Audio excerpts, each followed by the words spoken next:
guys, magandang hapon po. Ngayon po ang episode na to ay pupulutin ko yung mga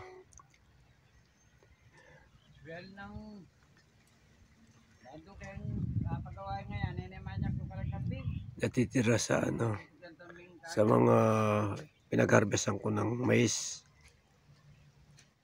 Ang oras ngayon ay alas 2:30 ng hapon. Kainitan ng panahon. Ito, magkakape muna tayo.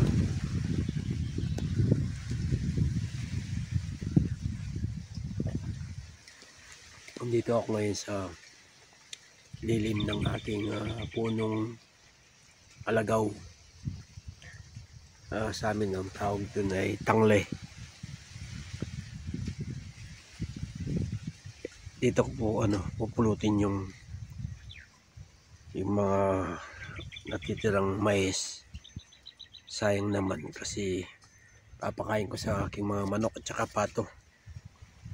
Tara po, tunghayin nyo itong aking gagawing video para makita nyo na rin yung pinag-harvestan ko ng mais. Ito po. Yan ko po hinarvest yung mais noon yung nakarang buwan.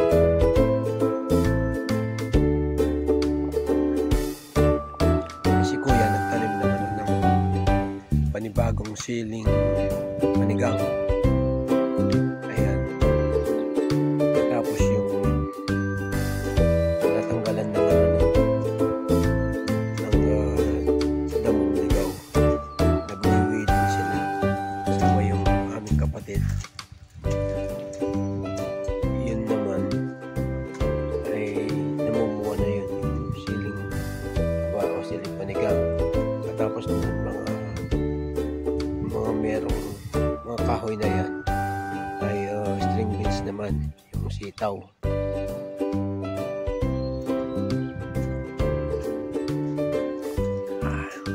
Sarap na pati.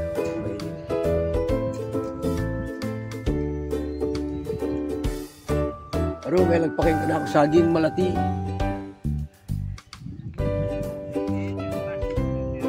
Nukar niya.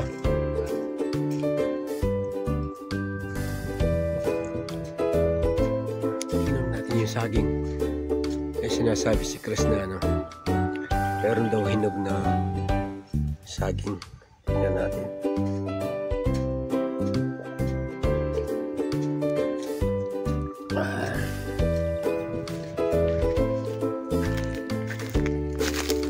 Kasi yung saging na mas yun.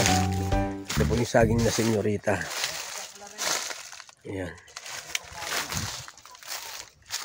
Sano? Ako, hello talaga maglaman din. Makasalimpapo wala mo. Malaman la.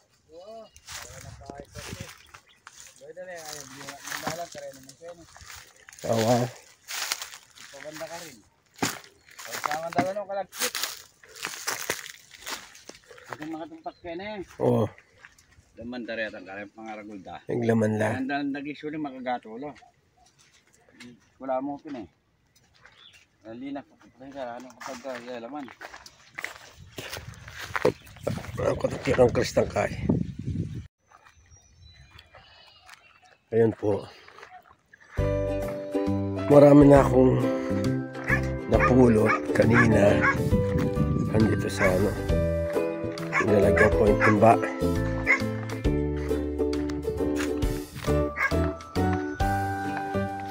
Ayan.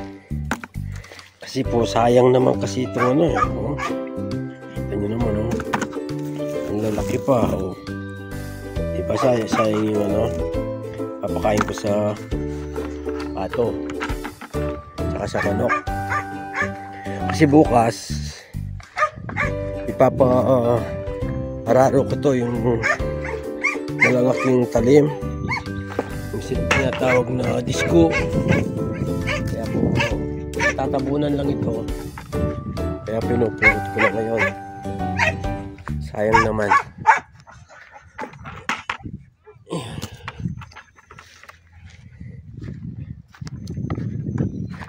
Kasi kahit na harvester yung gamit na pang harvest dito, meron pa rin liligaw o nasasayang. Yan tulad niya na.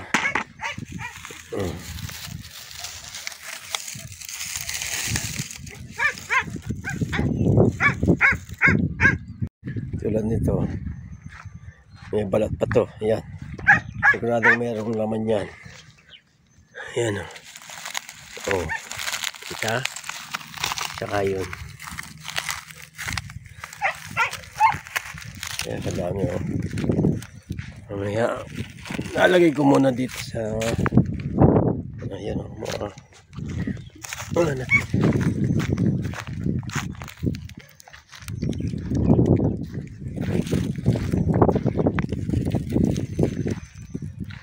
Sayang din itong ano, patuka sa mga pato.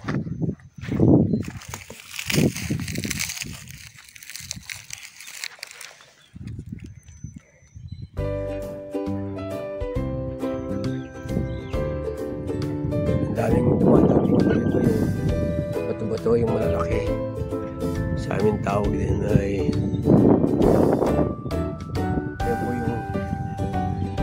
sa bakod yan, sa likod pa ng mga sagina na yun sa akin. Gandun, ayan. Magtatanim ako ng ano, mabibigyan pa ako ng 50 yung sugar cane. Tatamnan ko po ng sugar cane ito. Otherwise, wala akong choice. Kung wala ng tip-tip, ano naman po ang tatanim ko? Kamuting kahoy, kasaba. Ito guys, malapit ko nang mapuno itong aking balde. Hindi ko nakakalahati. Dito na ako sa bandang dulo.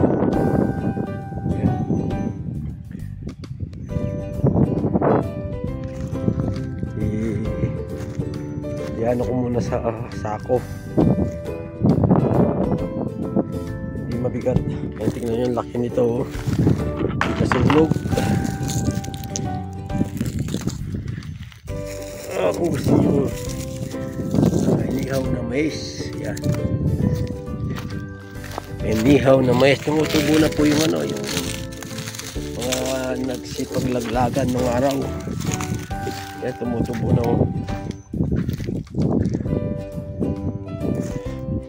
diba? Dami kong napulot. Nasaan ko lang. Napa ako sa kalahati.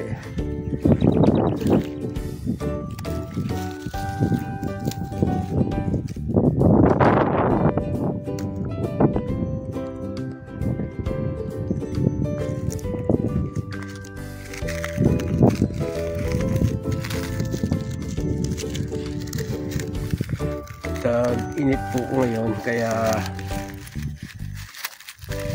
magtatanim ako ng ibang gulay. Mahirapan ako sa tubig, although meron akong tubig, ayun, tsaka yung sa may swimming pool, tsaka ito yung windmill. Ano po yan, windmill water pump irrigation system po yan. Iyan ko muna sa sako to. Isasalin ko muna sa sako. Ito guys, meron na akong lalagyan ng sako. Pagkatapos ko ito, babalik na naman ako. Hindi yan. Papunta roon sa dulo, tapos babalik. Tapos babalik na naman hanggang sa matapos. Although mainit, pero carry naman. Ganito po talaga yung ano, yung buhay magsasaka. Ayon sa ano namin, sa mga ninuno namin, sa aming sariling lengguwahe, lakwanda sana kaning kalel.kauran. Ang ibig kong sabihin, iwanan ka ng mainit at saka tagulan. Tama po ba yung pagkaka-translate ko? Kaya na pong bahalang magano. Yun nga, lakwanda sana kaning kalel.kauran. Yan yung mapaling lugal.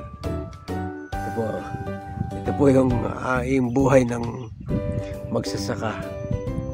Dati po, ito ay tinataniman ko ng palay.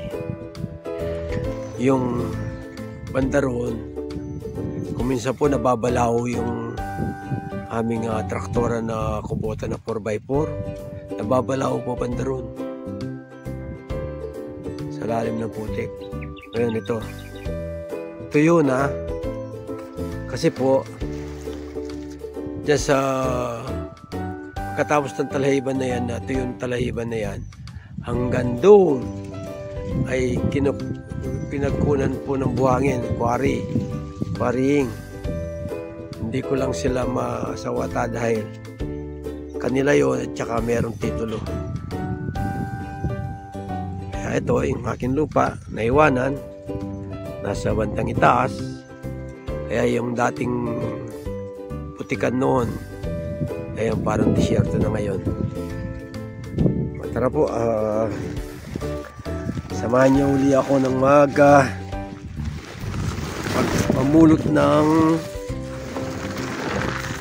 mais.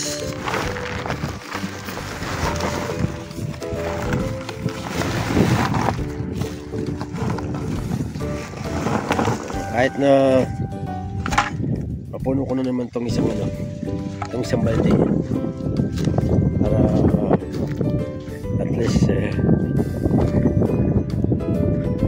marami akong ipapapatuka sa pato at saka sa aking mga lagang manok. Kainitan, no? Ayan yung dalawang kapatid, nagtataktak, tatanggal po ng sa mga siling panigang. Ito, marami dito, kaya lang maliliit. Marami akong nakita rito. Ayan. Sayang din naman to eh.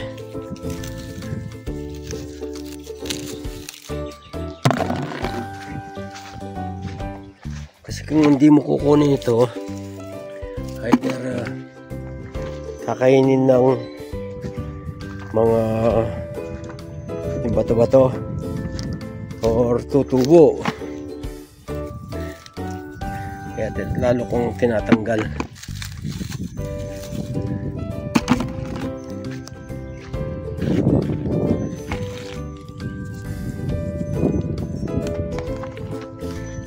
Ito, medyo malaki to. Nakabaon nga lang. Ayan. Malaki to.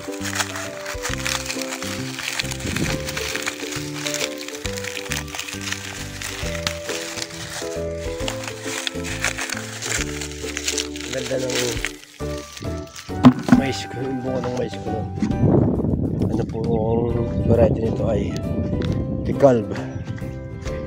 Uy, napakainit. Sandali na lang. Ilang minuto. Ang ingay ng ang bilis sumikot ng aking blower. Yung electric fan, yung pong windmill, ang bilis sumikot.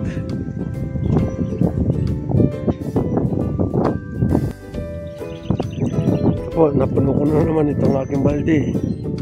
Hindi nagkasya. Ayan. Meron pa dito, marami pa dito.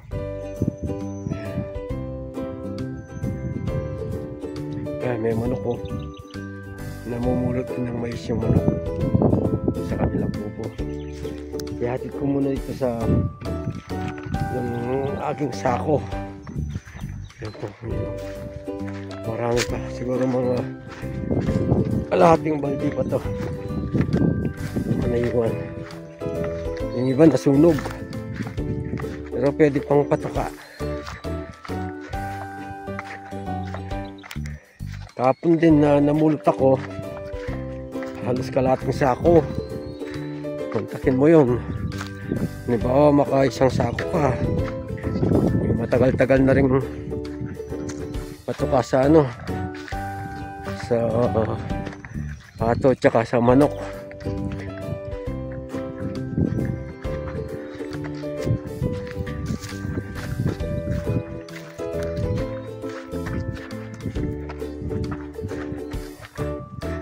Ang init. Pati lupa mainit. Buhangin yung lahar. Ay nakuha kanina.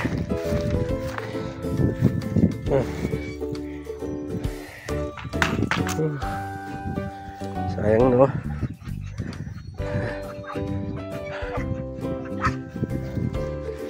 Pwede nga lang maglublob dito sana sa aking impounding area.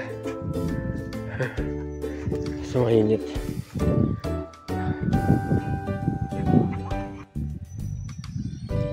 Yan po guys, halos napulot ko na lahat yung mga natitirang bunga ng mais na ipapatok ako sa pato at saka manok. Ang init. Ganito po talaga yung buhay naming mga magsasaka. Nakwanda sana kaning kalay at kauran. Sarap magkape nito. Nagpakulo ako ng tubig kanina, kakape ako. Bali po yung napulot ko, dalawang puno ng itong balde, tsaka itong panguli.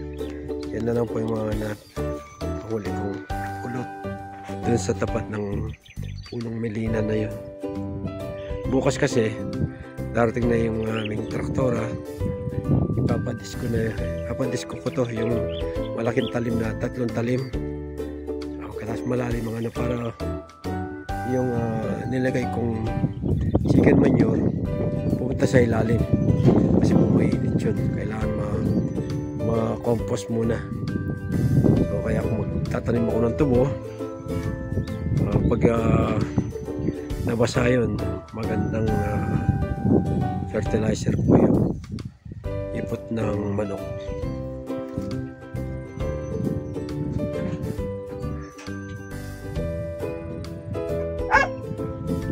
Hello guys, magandang hapon pong muli. Ito po yung continuation ng aking video kahapon na namumulot ako ng bunga ng mais. Sabi ko bago ko pa disco, ito po andito na yung traktora, ay naararo na disco, yung malalim na matalim. Ito po papakita ko sa inyo yung pagdidisco. Kaya po pinulot ko yung yung mga mais, bunga ng mais kahapon. Bali kalahating sako po ako kahapon. Ayan po yung sinasabi ko malalim ang pagkaararo yung disco. Yung tawag sa amin ay disco. Hindi po disco na masayaw. Yung sa amin ay disco, yung 3 talim. Actually po 4 na talim yung sa amin. Kaso medyo naman sira yung isang talim, yung pangunahan. So ginawa namin 3 na lang. Ayan po yung toro namin na bigay ng SRA, Sugar Regulatory Administration. At taniman ko po ng ng sugar cane. Pag-i-expand ako ng area. Kasi kung magtatanim ako ng gulay dito sa tubig lang, grabyado na ako. Kaya tubo muna ang itatanim ko. Total, maganda naman po presyo ng tubo.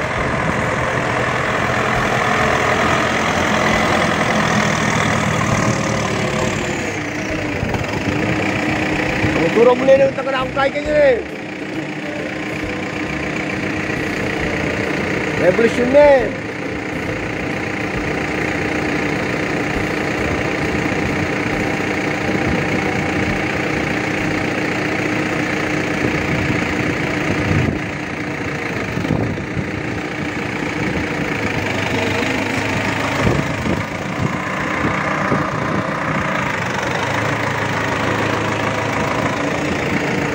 Yan po ang tatlong talim mo.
Ito pong portion na to, nilagyan ko ng manok, yung chicken manure. Baka sakali maganda yung kalidad ng halos ano yan buhangin, lahar po yan, kaya yung aking mga kamuting kahoy nun dito hindi gaano lumaki. Tsaka yung mais, sa portion na yan, yung kulay puti na yan yung lahat.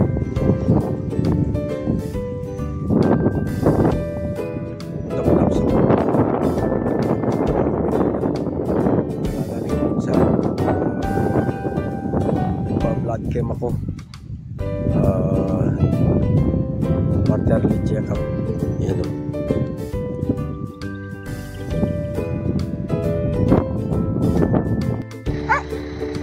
Ito po halos yung banda ron natapos na hanggang dito.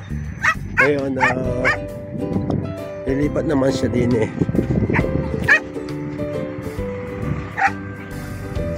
Wala dito hanggang doon sa mga halaman doon.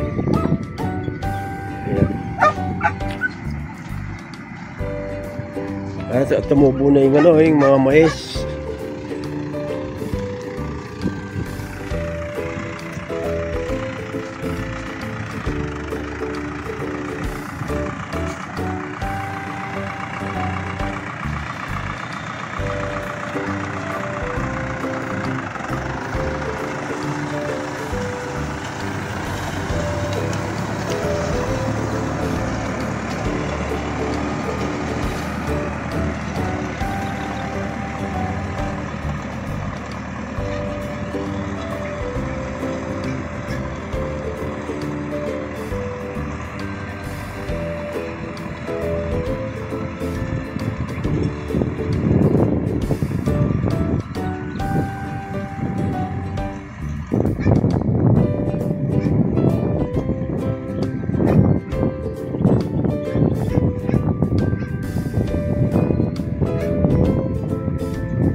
Baliktad yung lupa, magiging mix yung yung lupa talaga.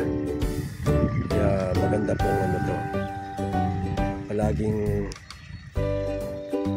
na kumbaga sa nabubungkal yung lupa pag ganitong pinapadisco. Katapos nito mga ilang days lang, ipapabalsa ko naman yung tinatawag na rostrillo, yung 10 talim.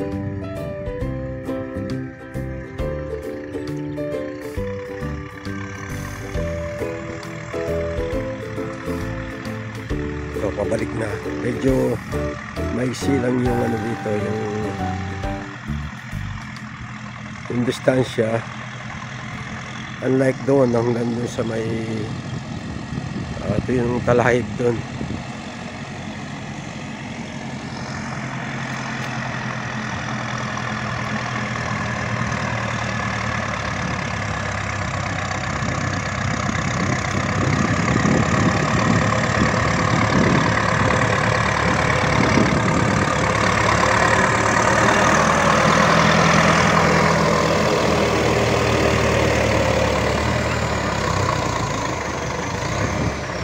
mangalbik ko.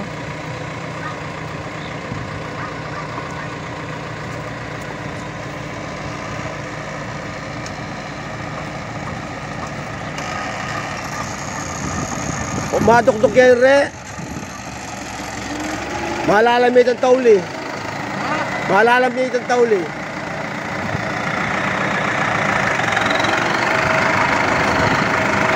Huwag maangali.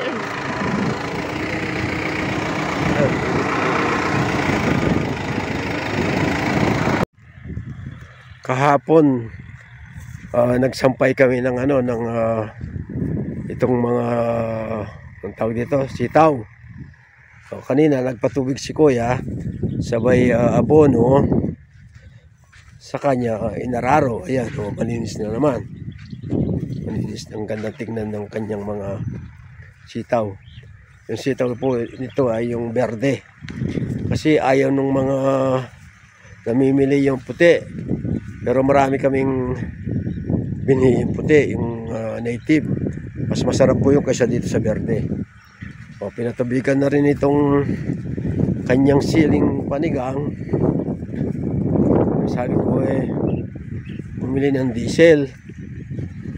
Kasi wala nang ganun diesel yung aming mga deep well irrigation yung namin. I mean yung mga makina namin pang deep well.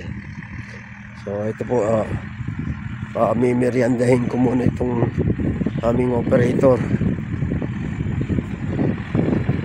Malapit na matapos.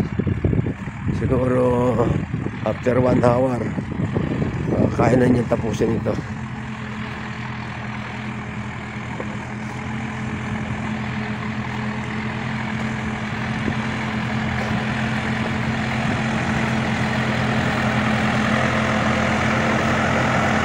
Kaya ka ba?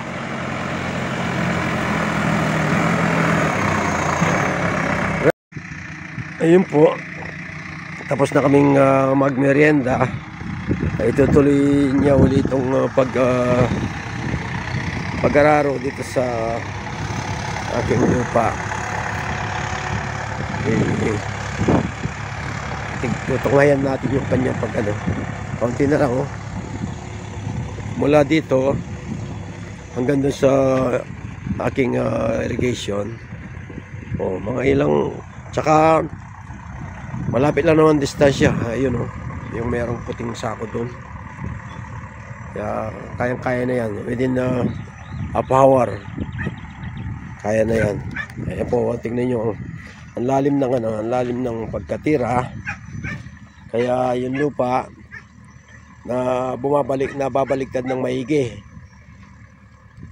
Kaya mas maganda po yung ganitong hindi sapat yung pangbalsa lang.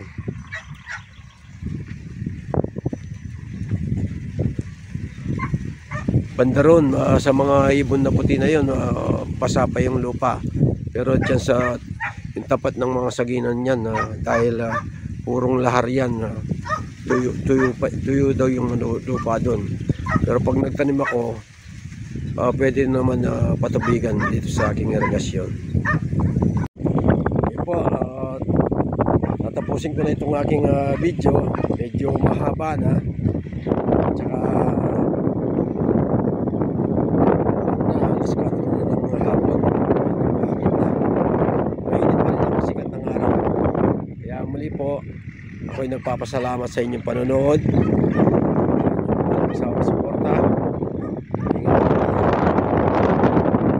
Rin itong aking mga video, ang land preparation sa aking lupa, para po sa kaalaman ng iba na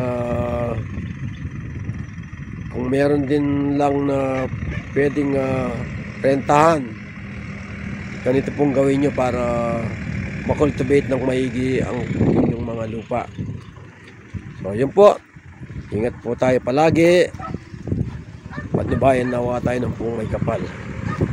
Muli po, ito ang inyong lingkod sa Dikyakabod, Farmer Senior Citizen ng Pampanga. Bye bye. Ingat po tayo. Jesus love us. God bless.